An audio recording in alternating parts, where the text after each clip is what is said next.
Guten Abend, bonsoir, good evening, willkommen, bienvenue, welcome. This is The Caring View, and if you cannot tell, I am Eurovision ready for this weekend. Before we get started, don't forget to hit that like, hit that subscribe, give us a follow. We are live at the moment across LinkedIn, Twitter, X, Twitch, all these other different places. You know the drill. You can go and find us there. www.thecaringview.co.uk for all of our free resources, all of our episodes, our sponsors, and our supply list. Tons of free resources, by the way, on there. I was at a Care Roadshow today talking about a myriad of things. We spoke about the DSPT. If you've not done yours yet, please go check out the website. We've got a 6-episode podcast which handholds you all the way through that, plus resources to download and use. Our website is powered by the wonderful Jack AI. Everything we do at The Caring View is free. It will never cost you. There is not a cost to anything. We don't get paid for this. We get to do this because we have fabulous sponsors who believe in the vision of sharing, educating, elevating, and celebrating social care. So without further ado, before we get into tonight's conversation, we have Prosper World, the UK's leading digital marketing agency, www.prosperworld.co.uk. Lovely to see this gentleman today, Mr. Paul Blaine from CBAT Care Business Associates Training for all of your healthcare training requirements. And I say this every single week, but check out their CHAPS course, absolutely fabulous. We have Attis Care by Attis Insurance Brokers, the comprehensive care coverage and proactive risk management that you will need. They are also a helpful voice at the other end of the line. James Bergen is a regular on this show and a friend of ours, so please do go check them out. I mentioned DSPT, and if you're sort of tiptoeing into the world of digital social care records, check out Log My Care, the intuitive care management platform loved by complex care providers. Really, really great resources through Log My Care, and they have a freemium version as well, so try before you buy. And we have got Health Automated and Enlearningment. Health Automated, Enlearningment, and Jack AI are all the brainchilds of the most fabulous and knowledgeable Jack White. Anything AI-wise, he is your guy to go to. And last but not least, we have Florence, directly connecting healthcare professionals and organizations with shifts and training. Really good Florence Academy, really good training through that, and also a great alternative to agency and agency costs. Mine got it is hot. Mark, how are you? Yes, not too bad, thank you. You are right. It is very hot this evening, although I'm loving it. I'm very much a cold person, so I do love it when it's nice and warm outside. I should have continued with the Eurovision theme and gone, ça va? And you would have said? I have no idea. Ça va bien, merci. I always go, oui, ça va bien, you know? I was thinking about it when I was walking around the shops earlier, thinking about different languages, like, mijn naam is Adam, ik woon in Fleetwood. You know, like when you used to have to do your own sort of like language tests in school and you said the most benign things. Stuart, good evening. How are you?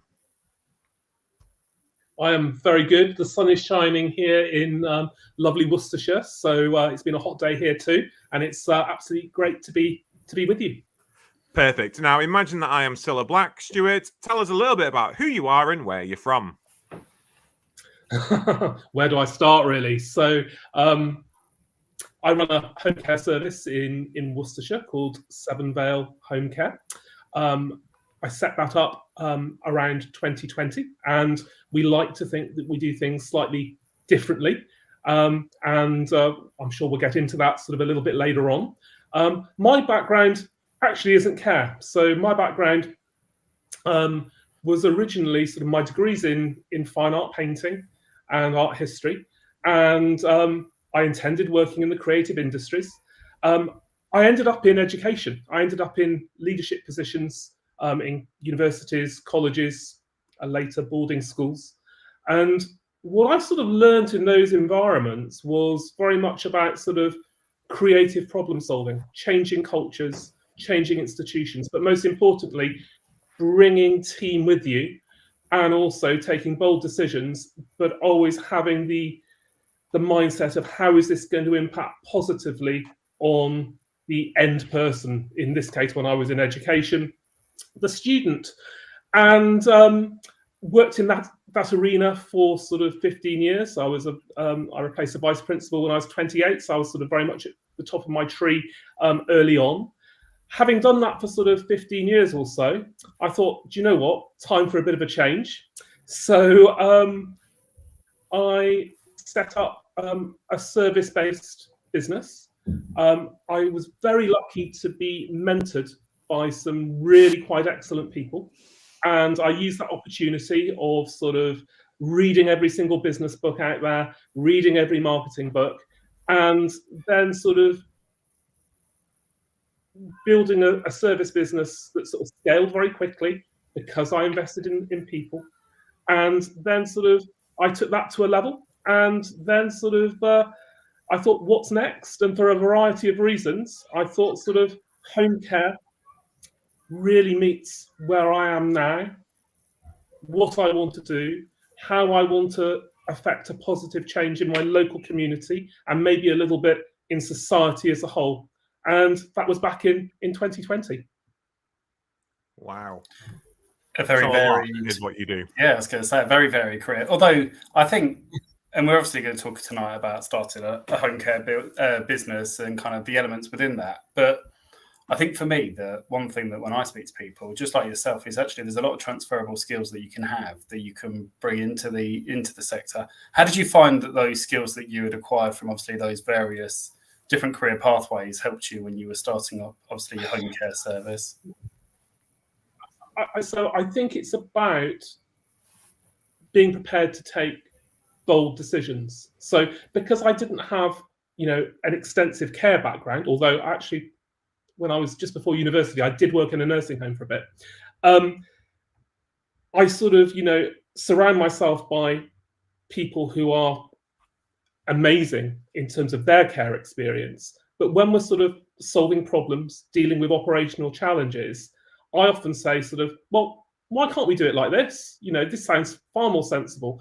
And in the early days, when perhaps, I didn't have the amazing team that I have today, there would be hand wringing and people would say, no, it's always been done this way. We've got to do it like this. Over the course of the evolution of my business, I've been able to surround myself with people who have got that really strong commitment to care, to people, have that experience, but also have a creative mindset like mine. So I'll come in with a sort of maybe a slightly off the wall idea, and we talk about it as a team, and it sort of gets translated and then later implemented into a good idea, which is modified by everyone's experience and expertise. I mean, yeah, definitely. And I was just thinking it as Jenny came into the comments. Now, I apologize because my mouse is a little bit dodgy tonight, but 2020 is a year to remember because it was, as we all know, the beginning of the worldwide pandemic. And that was the year many businesses that had been running for years didn't survive. So to be a new business starting within what was really unprecedented times must have been scary. What do you think your secret was to succeeding during the pandemic? Well, I'm very resilient, and I had a fundamental belief in that I wanted to offer the best standards of care to people in Worcestershire, and I was going to do that no matter what. So at that time, I didn't have pots of money to invest in my business. So, one of the first things I did was I converted the top of my house and let it out as an Airbnb to be able to make that financial investment. So I have slogged because of my fundamental belief that care can be great. The contribution I want to make to where I live is sort of an intrinsic part of me. In answer to your question, setting up a business during COVID and lockdown and all the rest of it, looking back, well, at the time, it was sort of pretty horrendous on many levels, but as I'm sure it was for lots of people who were listening out there. But looking back, I was doing it at the worst possible time. So actually, in a way, things have got gradually easier and easier and easier. And if I'm presented with an operational challenge sort of today or maybe sort of a couple of years ago or whatever, I can think about and reflect on that experience in lockdown and think, well, it's not as bad as it was then. So it's given me a lot of resilience. If I can go through lockdown with a startup, well, hopefully with the right people, with the right attitude, we can go through anything together. Ah, I mean, that must be inspiring to have at your team meetings and to get your team inspired. Now, I want to ask a question. I was at Care Roadshows today. It was at Aintree Race Courses. Brilliant event, very, very packed, loads of knowledge sharing. And I met loads and loads of new people. And I would probably say the people that I met who were starting new businesses, 4 out of 5 were starting dom care businesses. And it seems to be something that people are coming to us more and more now going, I'm just setting up a dom care business. What's my best way around it? Just setting up a dom care business. What do I need to do? I'm just setting up a dom care business. What insurances do I need?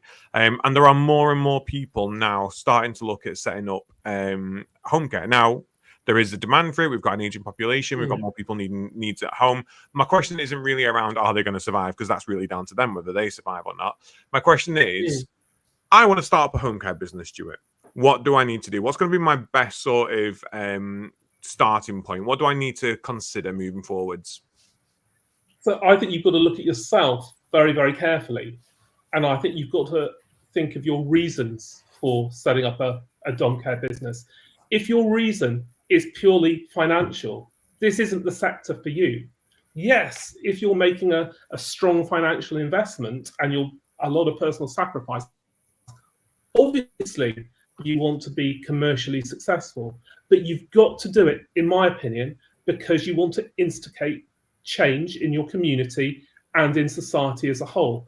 That's the fundamental building block. And then from that, and as long as you're sort of staying authentic to that belief, then everything else can come from there.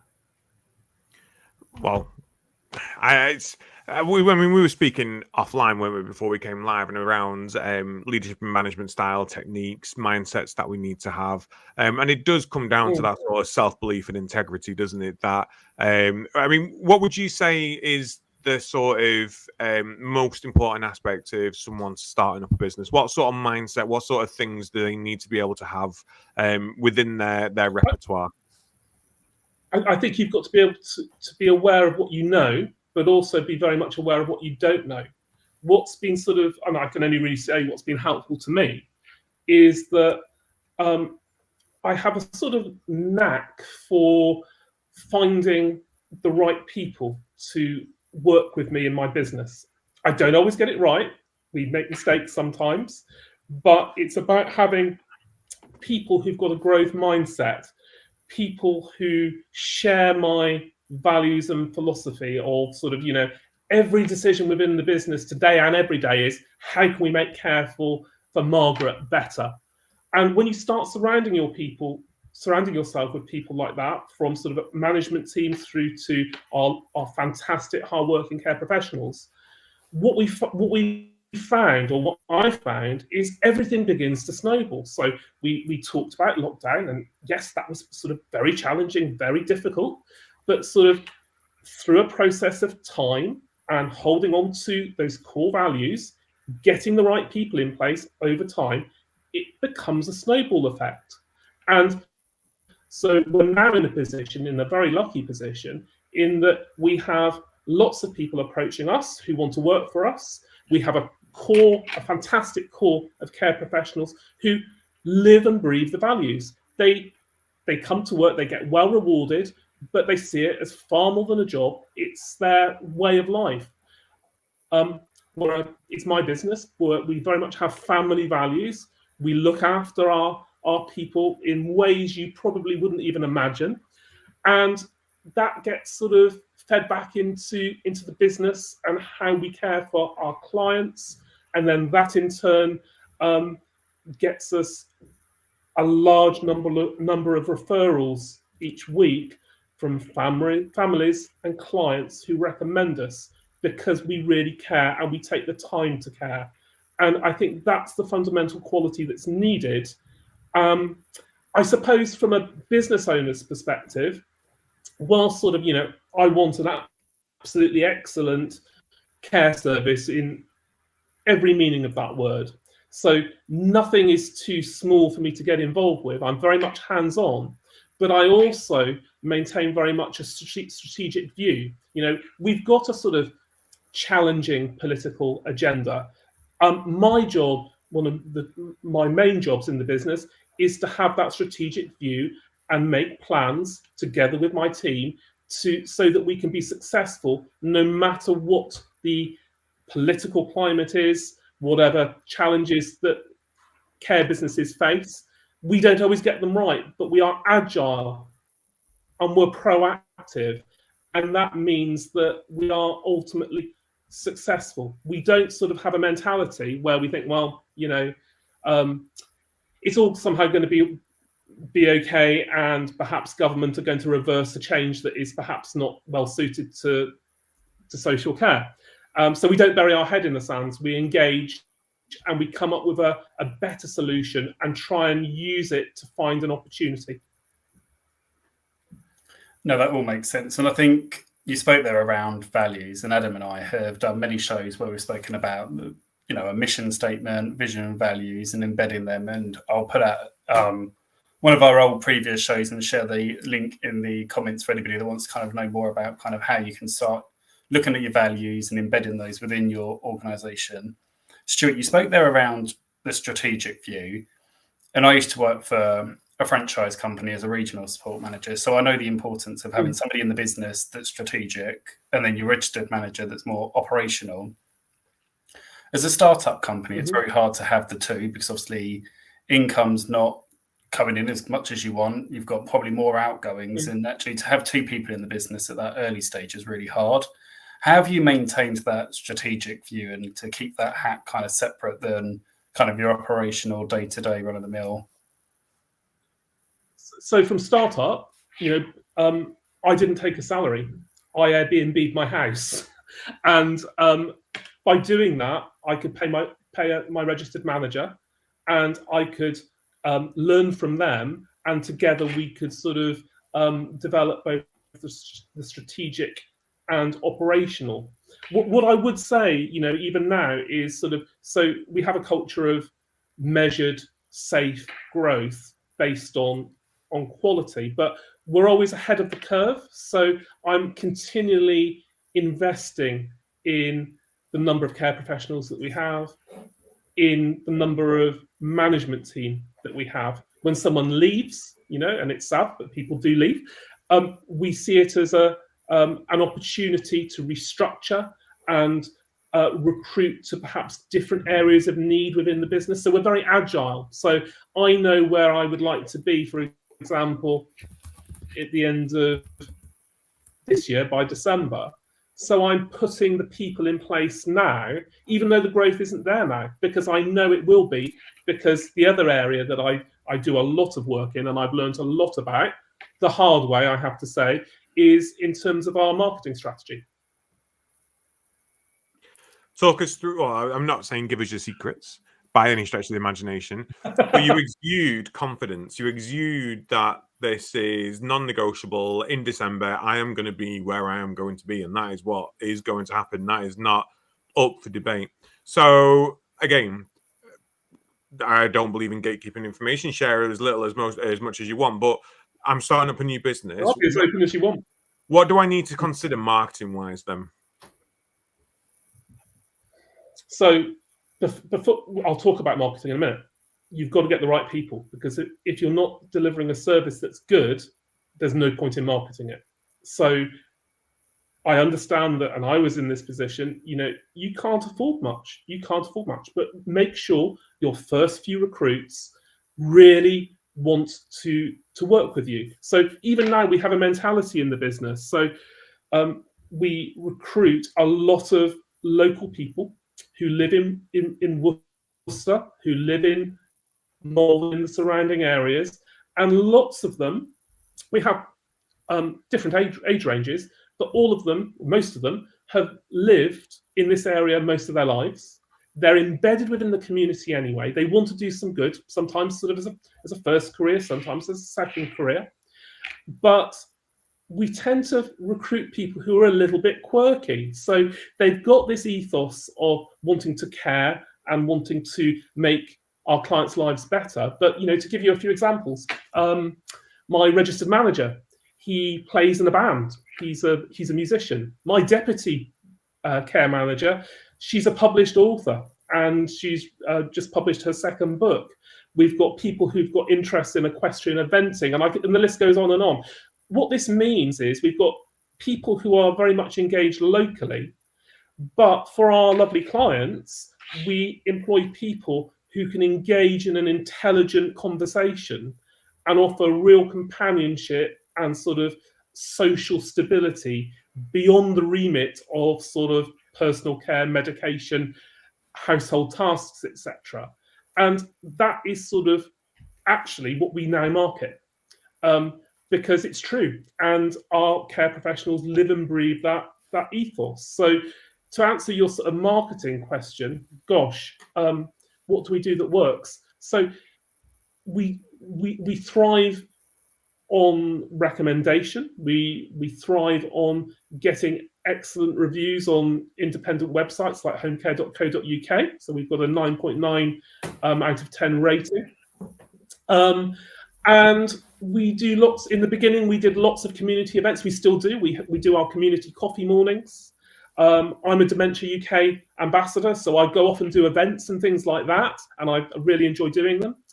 And then we sort of have the offline and online elements of a marketing strategy. So over time, we have found out, we've discovered what really works. And for us, it's there are a couple of key publications locally where we have, modest but good adverts with a very clear messaging, and we get leads from that every week, and also over a period of time we have invested in our digital strategy. So our website, sort of, don't talk to me about pay-per-click. In our area, it just doesn't work. But we've sort of done a whole piece of work that has enabled us to now work with a digital agency that does work, that does sort of get us to the top of Google.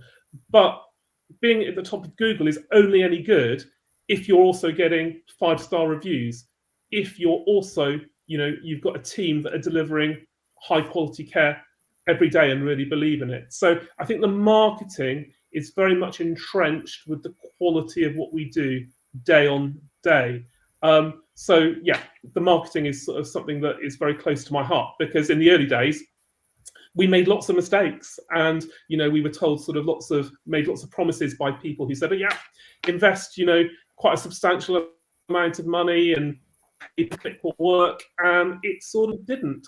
So we've taken another route, and over time we've sort of made that work. I think the other thing as well is that through our community events and how we do things, we collect a lot of good marketing collateral just through the way we are as a business. So we have clients who are willing to do photo shoots with us, with our carers, and we did one back in December where lovely lady, she let us in for a morning, and we sort of did a photo shoot of cooking and flower arranging with our care professionals, and then we've sort of used that sort of within our marketing, because it a picture says 1,000 words, and it is what we do every day.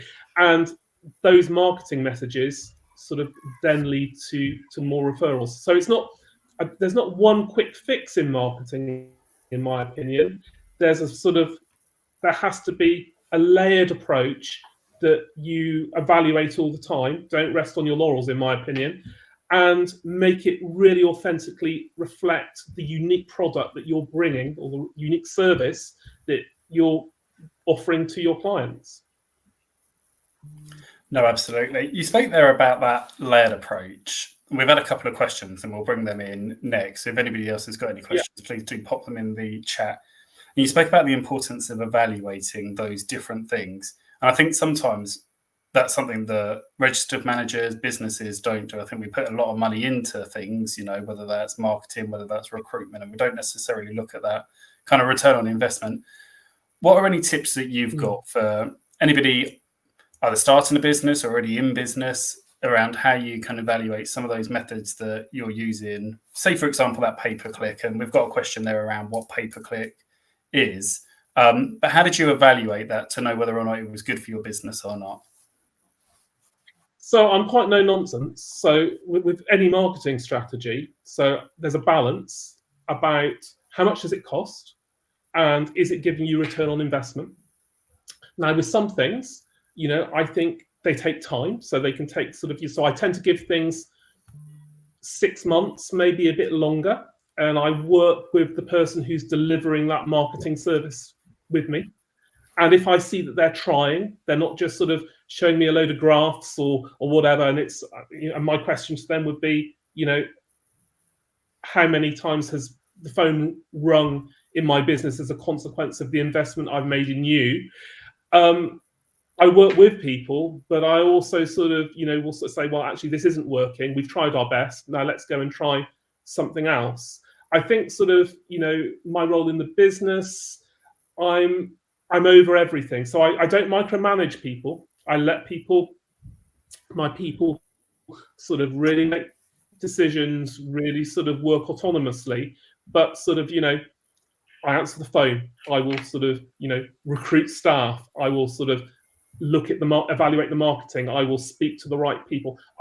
I suppose a big part of my role is asking difficult questions, but I've created a care service where I've got the time to ask difficult questions, because I leave aspects of, I don't know, rotas to the people I employ to do rotas or to do payroll or whatever it might be. So I am very involved in the day-to-day operations, but I've also got my eye on the big picture and making sure that any expenditure that we invest offers really good value for money. Brilliant, thank you. And I'm hoping people are listening and taking notes, because this is like gold. It's especially for people who are just starting out, might not be so sure, might not be so certain. This is really, really valuable.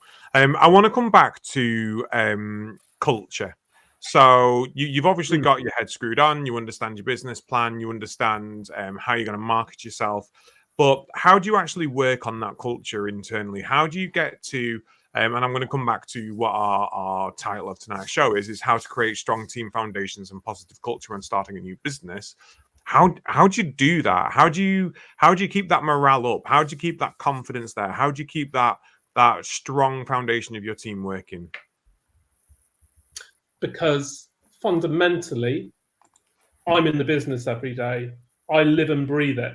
I've done that since 2020. People have a confidence in me that whatever is thrown at us, we are going to collectively make the right decisions together and turn a negative situation around into a positive. So people value the business, and I think they have a respect for me. So how do we get that culture? Because whilst I have really high expectation of everyone who works for me, and it is really high expectation, they're rewarded well. If one of my care professionals has a problem in their life, they've all got my mobile number. They can come and talk to me at any point.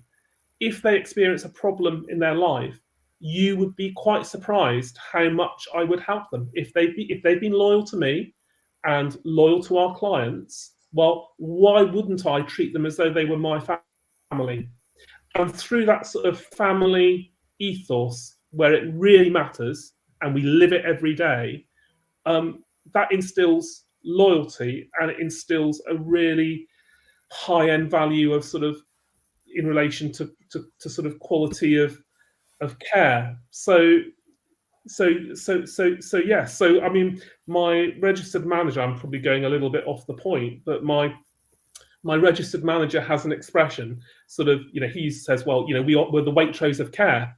Well, for me, that statement doesn't mean that we're offering luxury care, because we offer care to a whole range of people from a whole range of demographics. But what it means to me, it means we offer uncompromising quality. And we do that because of how we treat our people and how we do that every single day.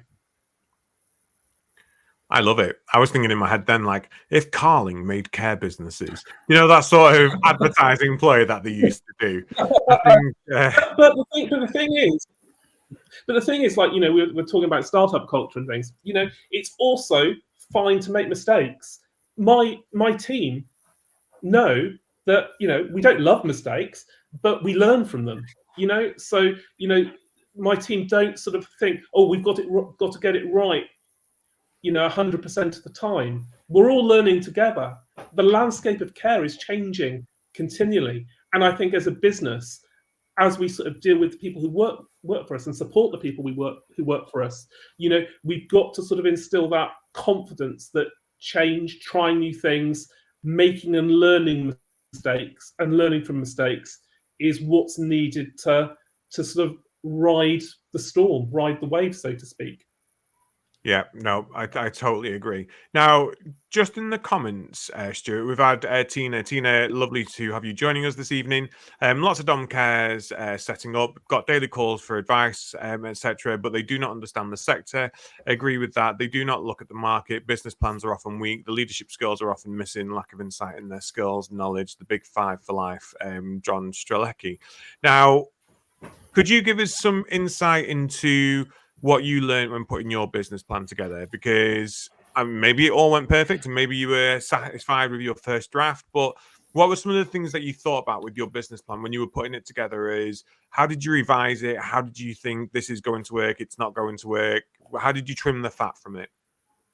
So I think if I did it now, it would be a very different document. So I think it's important to see your business plan as very much not a static document, but a document that's added to and evaluated and changes depending on how things go.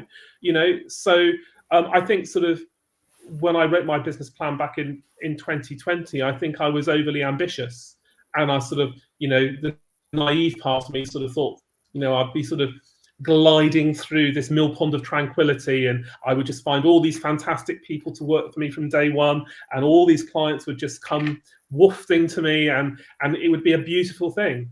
And I think sort of we're very much sort of moving towards that space now. Actually, we're not complacent by any means, but to get there was sort of took a lot of grit, determination, and hard work to sort of think, well, actually, I've written this business plan, and actually we've achieved nothing like what's on it in the first 6 months. But then that's the sort of the role of your resilience and the role of your ability to analyze and make creative decisions to think, well, this didn't work, what can, and not to panic, So I think not panicking is very, very important. But sort of now our business plan, we do have a business plan, but it's very much an organic, movable document where we look at opportunities, and whereas sort of when I started the business, I wrote the business plan on my own. The strategic and operational direction of the business is very much owned by the management team and by our care professionals. So we involve everyone's voice and everyone in the decision making. But you can't do that on day one. But you can do a version of it, and it can evolve. And that's how you keep your people. That's how you deliver, or some of the ways you can deliver good care, in my opinion. I think it's great there that you're involving your staff team in what that business plan looks like, because actually, and we're talking, a minute ago about culture. Actually, that's how you get buy-in and vision and people wanting to be there to, to help you drive that business forward. I think just in terms of business plan advice from me, you need to work out whether or not you need a bank loan if you're looking at starting a company, or whether you've got the funds to do it. Because I think that really plays a difference in terms of what you're going to put in. And there's so many templates online in terms of business plans, but I would just be very mindful of the ones that you download or pay for, just to make sure that it's, you've got everything covered. And you do also need to think about your finances in terms of the next, are you going to survive the first year, the 3 years, 5 years, 10 years?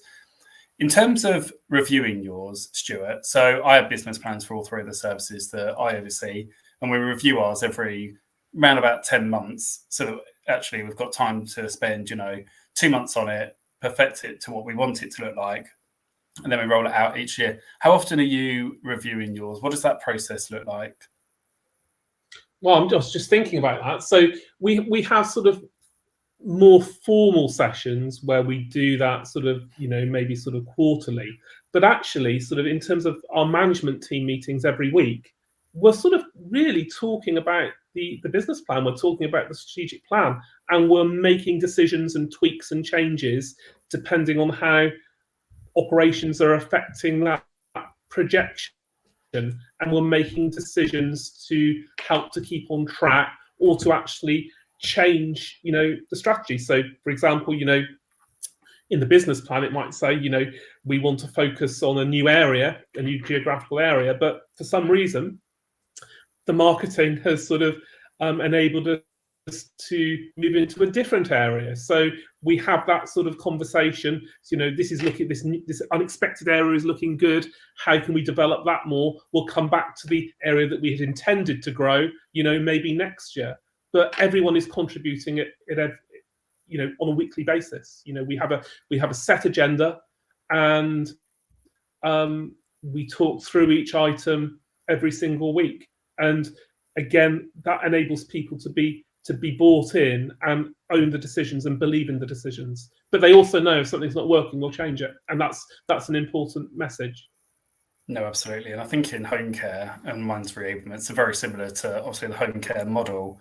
You are your business plan is very much based on the number of staff you've got and that fluidity in terms of where the people that you're supporting are, in terms of where you want to pitch, your marketing for those clients that you want.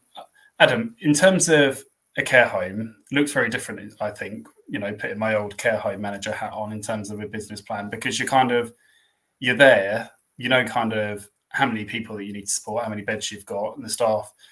What do you do with your business plan, kind of reviewing that, moving it forward? So I'm not gonna lie, I'm very lucky. It's not really part of my job, which is great. It's not something that I have to deal with too often. For me, though, it's around the innovation side. So I want to look at the innovative. What are we doing as a business that's different? What makes us stand out? What makes our service not just safe, effective, caring, well-led, and responsive? What makes it fabulous? What makes it the sort of, if your business isn't purpose-built, and there's a lot of you out there who aren't purpose-built, what is it that is making people come to you rather than the 5 million home down the road? There's a lot of, especially in nursing and residential care, there's a lot of this new builds coming up, and fantastic, really purpose-built sort of services. But there are many providers out there who aren't, and it's around understanding what it is you do as a service that makes it different, and understanding that actually a cinema, a hairdressing room, and all of that doesn't make great care. Great care comes from within, and it comes from the passion, the dedication. So for me, my focus is really on innovating the service and learning from others, sharing that knowledge, learning from others. At the Care Roadshow today, I said what I said earlier. There is no gatekeeping of knowledge here. We should all be willing to share with each other. We should all be willing to learn from each other. We're the largest provider in the country. We employ more than the NHS. None of us are really going anywhere, depending on what patch you're in. If there's more homes growing up in your area than there is need for people, then yeah, maybe concern. But it's all around just learning from each other and sharing that knowledge. Having a look at what your employee wellbeing package is. How are you making sure that you're retaining your team? If you're starting up new and you're going into a new service, or you're setting up a new business and you're building a home from scratch, I mean, crikey, I wouldn't even know where to start, because the biggest thing for me there is opposition from the locals. The amount of people who hate a new home showing up on their land is incredible. But it's around making sure that, that employee well-being package is there. You understand, you listen to them, you're retaining them, because without a strong team behind you, you don't actually have a business. You could have people walking through your door saying, I want care, which is great. You could have your home full. And if you do not have any team members, if you do not have any employees, any colleagues, you can't provide that care. So for me, is the fundamental looking at the innovation, and also looking at how you are working to retain your team, train your team, and even in some cases, Mark, like we've said in the past, train them to leave you. How are you building them to get to a level where they're going to go off and do bigger, grander things, and succeed in their career without you? Because that's what it's all about, is around changing the future and preparing the future. Now, I just want to come quickly, if you will, to Claire's comments in the chat, now that we're talking about team members. And it goes back to what you were saying, Stuart, about everyone having your mobile number. And Claire said, I think that's great. That's how we started out 7 years ago, wanting to be a family, to treat staff as people, not numbers. I'm not a number. I'm a real man. I don't even know what that show was. Was that The Prisoner? Anyway, to treat people as staff as people, not numbers. But now I wouldn't want the staff having my personal number, as I would have calls all day, every day, asking where Mrs. Z's bread is. We've noticed that some younger staff think it's a cup of tea and a chat job, despite during interview we stipulate exactly what the role entails.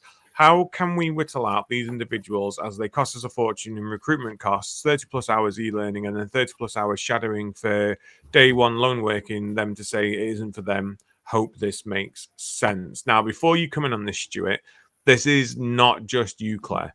This is everywhere. And I'm going to tell you what I blame is in part for this. That bloody government campaign, every day's whatever it was, that really rubbish cost millions recruitment campaign from the government, where it was like, oh, have a cup of tea, oh, do this, oh, do that.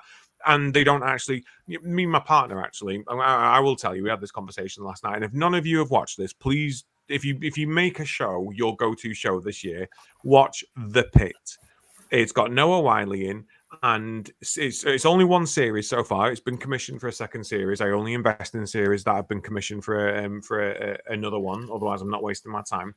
And the entire series is set in one shift in an emergency department in the US, and it's incredible. Like, it's, if you are working in health and social care, you will sit down and you will watch that and you will go, oh my God, this is like real life. They have conversations about DNRs, and it's not just a case each week where it's like, oh, someone else has got this different health condition. You are going with those patients throughout this entire shift. You go through their health journey with them through this entire shift. And it is goose pimply. Like, it is so good.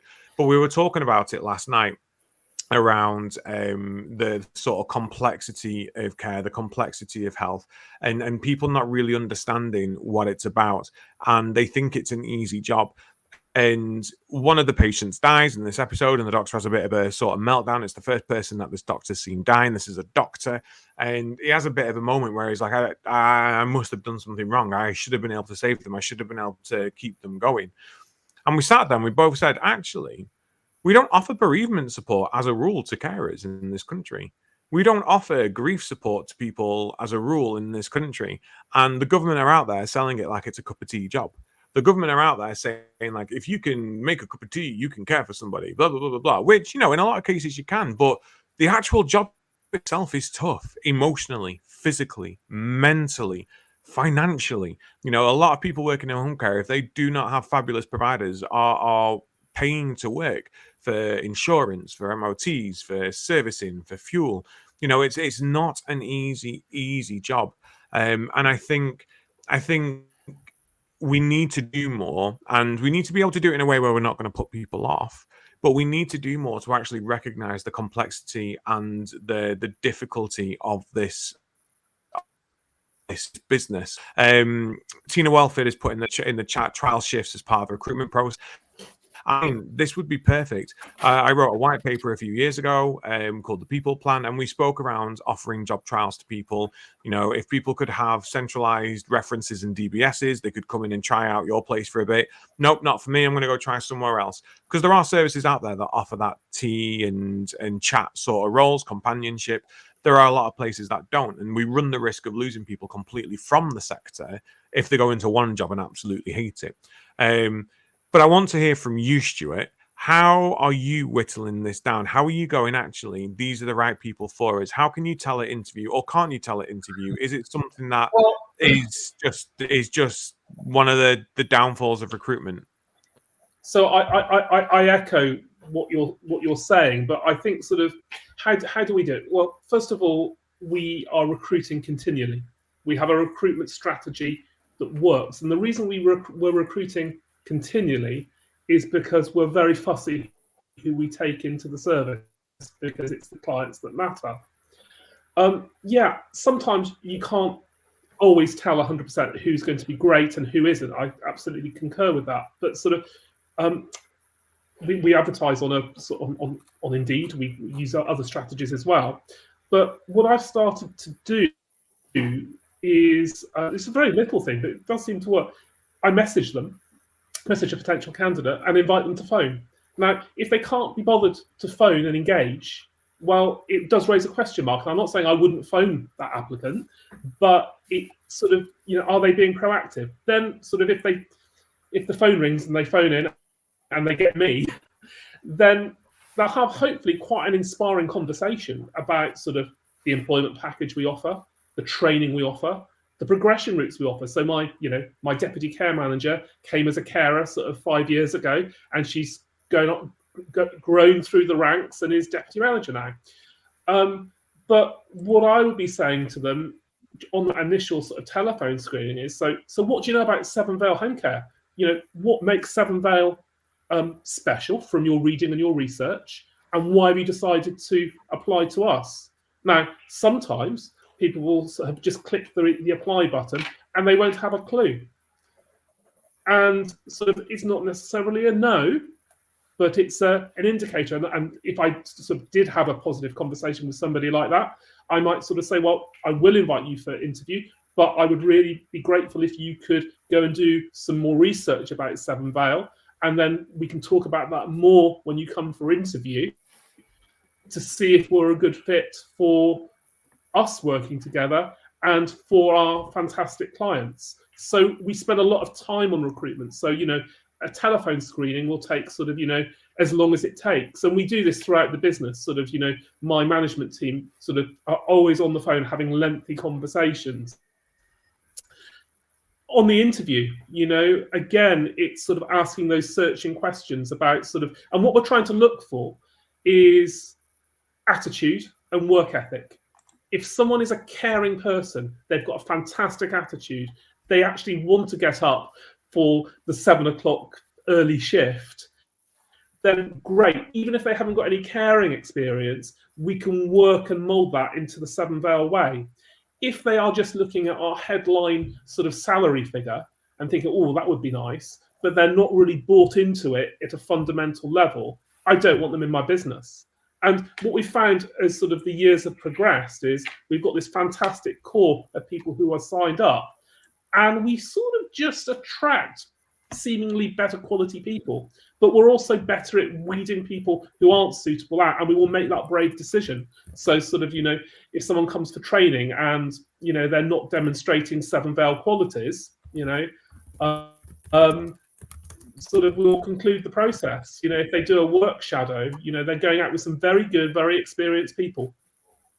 And if that person isn't happy, we give people chances. We'll sort of, put in extra training. We'll put in extra work shadows. We'll really give people a chance. We'll bring them into the office and say, well, how can this be better? What can we do to help you succeed? But fundamentally, if we've got somebody who isn't delivering first-class, high-quality care for our clients, they've got no part in Seven Vale, and we're really, really strong with that. So I think sort of it's about that process, but it's also, for us, recruiting most of the time, because we're growing. It's a measured growth, but we need sort of people coming through all the time to ensure that we can turn away people who are unsuitable, and we can promote and empower people who are suitable. Absolutely. I agree with all of that. I think you really need to be clear at that interview stage around what that role looks like. So I just scribbled down some notes. So in my organisation, very similar to what Stuart said, we do a telephone interview, and I know there'll be loads of recruiters out there that tell you, don't worry about a telephone interview, get people in. But I think that actually it allows you to kind of talk about the company, why somebody wants to work for you, what they're looking for in terms of hours, shift patterns and bits and pieces. I think you spoke, I think Claire put in there around people leaving, or Stuart, you spoke about people leaving. I think find out why those people are leaving and embed that into your interview process. Actually, are people leaving? So in one of my regions that I oversee, for example, if it was a franchise business, there'd be 4 different franchises covering that one radius, such a large radius. But actually, we know that people leave because of the geographical area. But actually, we're very clear in the interview that this is the area we cover. We have a contract with the local authority. These are the number of hours that we're expected to deliver. And this is what, while we'll try and pull you in one area, actually, you could be utilised elsewhere. Adam, you touched earlier around different service types. And I do find it upsetting when somebody joins your company and maybe, you know, you're an elderly care home, for example, and they don't find it suitable because it's slow paced. Actually talk to them about actually, you know, learning disabilities and autism services that are a lot more community based and fast based. And I think the same if you've got somebody working for a home care business. And I get staff now that don't realise actually the cost that it's going to have on their vehicle. You know, you've got business insurance, and at interview stage they think, oh, actually this isn't for me. Actually, if you considered a role in a care home, because you probably don't need business insurance, you're in one place, care home over the road from this office, just pop in and have a look. But I think it just keeps people in the sector. And I know that you got to put in a bit of extra work and it's not really very selfish, but I think actually the more people you've got, you don't know, actually they might come back to you in a few years' time when they're in a better position. Yeah, I agree. And I think sort of, you know, where we have someone who we don't feel is suitable for dom care, we'll do exactly as you've sort of said, Mark. We'll sort of say, well, you know, maybe try a nursing home because of the vehicle issues, because of sort of, you know, it's a different sort of climate. It's a more sociable climate to work in perhaps than sort of more, you know, working on your own culture within dom care. So we will sort of try and help and redirect people who, although they're not suitable for Seven Vale at the moment, can go and get some valuable experience somewhere else. And who knows, one day they might come back to us and remember a positive conversation that they've had with myself or one of my team. No, absolutely. Absolutely. And I think, you know, the shadowing process, once you've onboarded somebody in the training and whatever that looks like for your organization, I think that shadowing period is so important. Who you put that person with makes or breaks their first day in work. And actually you want somebody that's positive, maybe not somebody that loves your organization, but loves to care and make a difference, because that conversation naturally will turn to a caring one, which will resonate with that person. But I think, you know, it's hard because you do want high standards as well as getting as many people through the door. And we've just taken on a contract, you know, in London. And actually our expectations in my organisation are very high. And actually the amount of people that are going through the back door as well as coming through the front door, but actually it's about getting the right people, like you spoke about earlier, and Adam, you spoke about actually the people that want to deliver good care. And that might set you back in terms of the number of hours you're delivering. You know, you might have conversations if you've got contracts with local authorities and bits and pieces and that stakeholder management. But actually long term, you have people that share those values with you. I think the only controversial thing that I didn't necessarily agree with, Stuart, and I know my team, if they're watching it, like Mark says, I don't care if the person knows about the company or not. I really don't. I think I want somebody that cares and doesn't necessarily know. Yeah. I mean, my company is a very large organization and has loads of different arms in terms of, so whenever I ask that question, if they've been on my website, they're trying to remember, you know, how many different local authorities we've worked with, what different arms and it just ends up a mess. But I think actually what you can do instead is just have a conversation about who you are at that interview. I'd much rather have 3 questions and a conversation rather than a list of 10, 15 questions. I think we saw in the comments, somebody asked about values-based questions. I definitely think they should be values-based. They should be a combination of that and scenario-based, because I think actually you can use that as a conversational piece. So actually, in this scenario, what would you do? And I'm a firm believer in an interview, if somebody gets it wrong, to use that interview to explain to them what the answer would have been.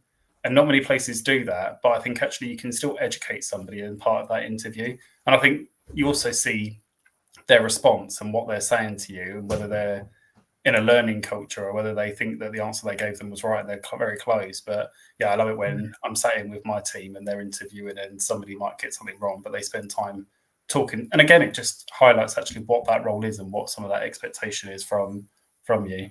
Sorry, I felt like I rambled there. Right. I want to know, Stuart, from you, I wrote it down a minute ago. If you were to do it again, what would you can have more than one if you want, what would you do again? And what pitfalls would you avoid if you were doing it tomorrow, brand new? What would I do again? Well, I think sort of I would make, when things aren't going quite to plan, I think it's really important not to panic. And I would make sort of keep my recruitment decisions really true to my heart and stay smaller, perhaps, and not grow as quickly, but sort of get that sort of intrinsically good group of care professionals in place, and grow a little bit more organically, a little bit more slowly, building that values-based culture. Whereas I think there's a temptation when you're starting, because people have a finite amount of money to invest and the business does need to move forward, is to sort of, perhaps sort of grow a little too quickly, or sort of make a decision which, is perhaps not as aligned as it could be to values in an ideal world. So I would sort of think about that. But I think sort of the most sort of important quality that I've learned and applied is that sort of creative decision making and being prepared to do things differently, and then sort of empowering the team to contribute to that process. Thank you very much. Adam, anything from, because obviously prior to care homes and the IHSCM, you also had a part of your previous care home that did home care as well. Any lessons learned from that? Anything you would reflect on? Don't do it. No, I'm joking. I'm joking. Don't be bullied into tenders. Don't think that you need to use a tender to succeed. We never had a tender. We were very luckily placed in a really rural area. No one would go out to see them. I didn't apply for the tender. I could dictate what I wanted care-wise, cost-wise. It was, unless you find somebody else to come out and do it, we will deliver the care in this area for you. Have a look at a self-sustaining model. So don't just limit yourself to home care. We did community meals as well. So we used to send hot meals out every day. And we would find that people would go from hot meal to, oh, can someone do the meds as well? Well, sorry, the meal delivery driver can't do that, but we could send someone around for a visit. And it was like, well, if they come around for a visit, might as well do the meal at the same time. Perfect. And we sort of tried to build a self-sustaining model that way. And it is just around treating your team right and making sure that I would say for home care, you're in a much luckier position in that you can sort of match people together. So you can find out what people's strengths are, and you don't necessarily need a team full of people who are really, really great at companionship. You might just need a few of them, and you can build a service around those few people to provide that sort of companionship care, while the others spend more time providing the more direct levels of personal care. So it's around understanding what your team's capabilities and their skills are, and utilizing the strengths, and building your sort of and actually taking in the care service users, residents, people, however you want to call them, that also meet your team as well. There's no point taking a load of people on for companionship if you do not have a workforce that are really great at small talk and can spend 5 hours at a go with people, because people aren't going to be happy. It's about knowing your own limitations as a business, and then realizing that actually we're getting a lot of companionship through now. Maybe we need to tweak about how we're interviewing people to find out who can hold a small talk conversation. Maybe if you're looking at that sort of stuff, hold some small talk in that interview before you even get started. I'm great at small talk. I can talk for Britain, and it's, I can talk about stuff I don't even like. I love it. And in an interview, it's really easy to gauge how well someone can have that conversation, because you're sat down having a chat with them. Don't even make it work related, just get to know them a little bit. And if they're able to do that freely, great, you might have a companion carer on your hands. So we learned a lot. This is going to sound awful as well. Balance out how many people you've got that can drive, who can't drive, because I love the fact that people can walk, and I love the fact that people can ride bikes. Your business a lot of the time, though, is going to rely on your carers getting from point A to point B in the fastest way possible. Someone's phoned in sick, there's been an emergency at someone's house and they're held up. You need to make sure that you've got the team that are able to respond in a quick manner. Otherwise, you aren't going to have people that are happy. Siobhan has come up in the comments and said that they offer taster sessions, which I think is a really, really great approach, and I love that idea. So if you want to know more about that, reach out to Siobhan. I think Siobhan's on Facebook. I don't know whether you're on LinkedIn as well or not, Siobhan, but we'd love to know a bit more about those taster sessions. Tina's come through and said, loves the idea of museum days. What positive, memorable things have you done today, this week, this month? Jenny has said, working in social care isn't like any other industry. It's essentially gathering people who you could rely on in an emergency situation to and not just basic job skills. You can't teach being a caring person. You are or you aren't. The only thing that I would say that we've done differently recently is we have put together a full new induction process.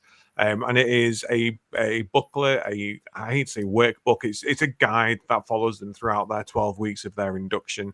It's got QR codes in there. It's got links to their training. It's got links to the policies. It's got self-reflection moments in there. It's got what are your barriers? What have you done well? What do you want to be able to talk about next week when we have a sort of catch up with you? And I'm hoping that once we get that fully implemented, that is going to sort of strengthen our onboarding process that little bit more, to provide the value to the team who are walking in through the door. Stuart, I have loved tonight. I think if I wasn't content in my job and loved what I do, I'd be going, do you know what? I think I want to go and start a home care business. I think it's been really insightful. Where can people connect with you? Are you on LinkedIn? Yeah, I'm on LinkedIn and very happy to connect and message people. If anyone, I don't have all the answers, but I'm happy to answer any questions or offer any steer that people might like to ask me about. Perfect. So if you do want to connect with Stuart after this, you want to know more, you want to sort of chip away at him for some more golden nuggets, Stuart Callister on LinkedIn. That will be your best bet in getting in touch. Mark, final thoughts before we go? No, I really enjoyed the conversation today, and I think it's definitely food for thought for me. I've written some notes. I think the only thing in the back of my mind I'm conscious of is I've worked for a few franchise organizations, and if anybody's watching this either on catch up, they'll be thinking, God, we've got, in terms of that business plan, they don't have the luxury. I mean, they will have the luxury of having a business plan, but they won't have the luxury of choosing kind of the hours and the income they need to generate. So I think you just need to think smart. You probably won't have the luxury in terms of what Stuart and Adam spoke about in terms of diversifying, because you'll be bound to the contract that you've signed with that franchise. So you won't probably be able to do Meals on Wheels, gardening, pet care, all those little things, cleaning, that you can start off small and then build into a larger package. You can be clever, though, in terms of your hours of not delivering regulated care in the early days. So if you're starting out, you could deliver things like,